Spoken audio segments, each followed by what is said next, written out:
The European Union is set to add the Bahamas, the U.S. Virgin Islands, and St. Kitts and Nevis to its blacklist of tax havens next week. Good evening, everyone. I'm LaDawn Davis.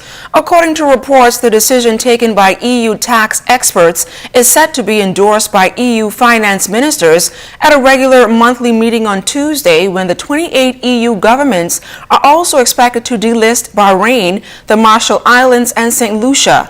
As a result of both moves, the blacklist would maintain 9 jurisdictions deemed to facilitate tax avoidance. The other 6 are American Samoa, Guam, Namibia, Palau, Samoa, and Trinidad and Tobago.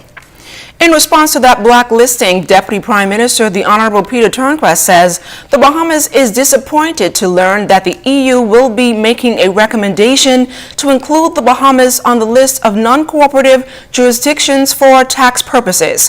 Throughout this process, the Bahamas has consistently been engaged with the OECD and the COCG on the listing criteria, including as late as last week. Therefore, Turnquest says this latest move is surprising.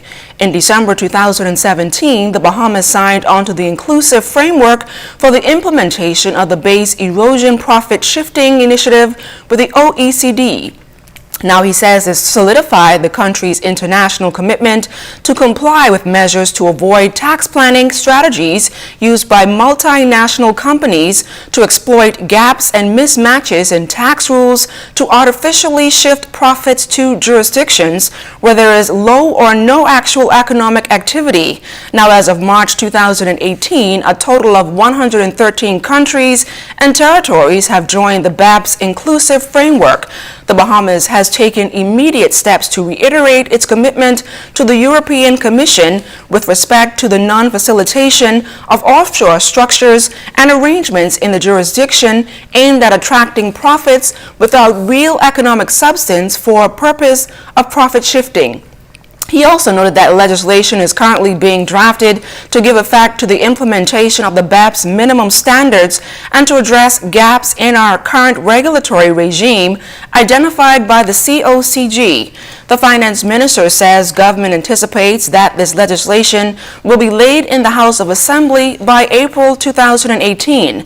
Discussions were held today with the Secretary General responding to their specific concerns, followed by a formal letter. He says they believe the discussions were positive and remain hopeful that efforts to address concerns will result in the favorable consideration of the Bahamas as a cooperative tax jurisdiction.